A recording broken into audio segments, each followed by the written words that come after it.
Hello everyone, today I am going to walk you through a tennis visualization tool that we have created to analyze men's tennis players, matches and tournaments played in the year 2014. So this is what our home page looks like with the 4 options provided here, right here on the top as well as on the bottom. But for our demonstration purposes, we'll start off with the player profile tab. You could see the basic information of the player pop up on the right as well as his image on the left, and this happens for all the 288 players that we have in our data. Clicking on this button, show me his annual performance, a ladder plot pops up just below the player profile which plots the tournaments on the x-axis and the tournament outcomes on the y-axis. From this chart you could clearly see that Federer performed far better on grass than on clay, and you could see that the size of the points are in direct proportion to the tournament outcome. It is larger for a better tournament outcome and it is smaller for a worse tournament outcome. You could play around this chart by hovering over the points, which shows you the tournament name, the outcome as well as the surface, or by selecting a bunch of points. For example, I will be selecting here the points where Federer reached the final, and the chart will reconfigure itself to show only the tournaments in which he reached the final.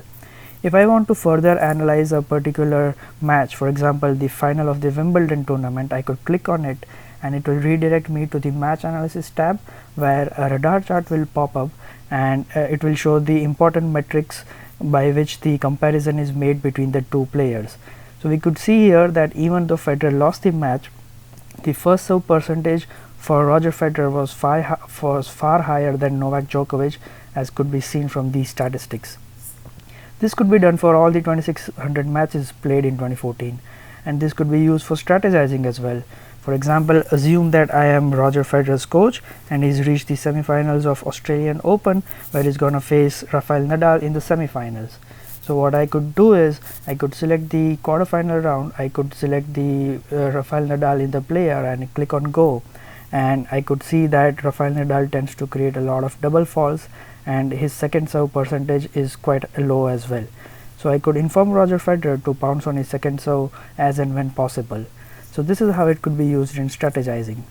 Moving on to our next tab, which is the overall analysis tab, we could see a parallel coordinate plot over here which shows the effect a player's height has on his service.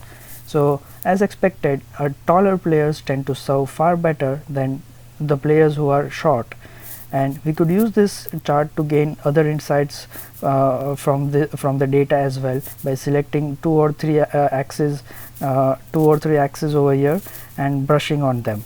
We could also reconfigure the axis as and how we like. Moving on to our next chart, which is the interactive scatter plot, we have used this to show the effect the match duration has on a player's performance. So as the match tends to go on longer, the performance of the player tends to go down, as is evident here from the first serve percentage. So we could see that the first serve percentage for these points are quite low as compared to these points where the match duration is very low. And we could filter this by surface as well as by hand. The interesting thing here is, if by clicking on any of these points we are redirected to the tournament analysis tab, and a small multiple image will turn up for that particular tournament. And we could again do similar things on this chart here by selecting a specific number of points to see the performance of the players in those ranges, and we could see that the winner performs far better than the loser over here. Moving on to our last chart, which is the sunburst chart, we could use this to analyze the performance of a player in a particular Grand Slam, which is the most important tournament. It has 8 layers, with the innermost layer representing the first round, which has 128 players, and all these players are represented by a different color. And we could see that this player here won the tournament, so Novak Djokovic won the tournament, and we could see that there is no end over here, but this guy Roger Federer reached the final, and we could see that his tournament ended in the final. So in this way we could analyze all the Grand Slam tournaments with the sunburst chart. So that was all about our tennis visualization tool you got served. I hope you guys liked it, and you guys have a good day. Thank you.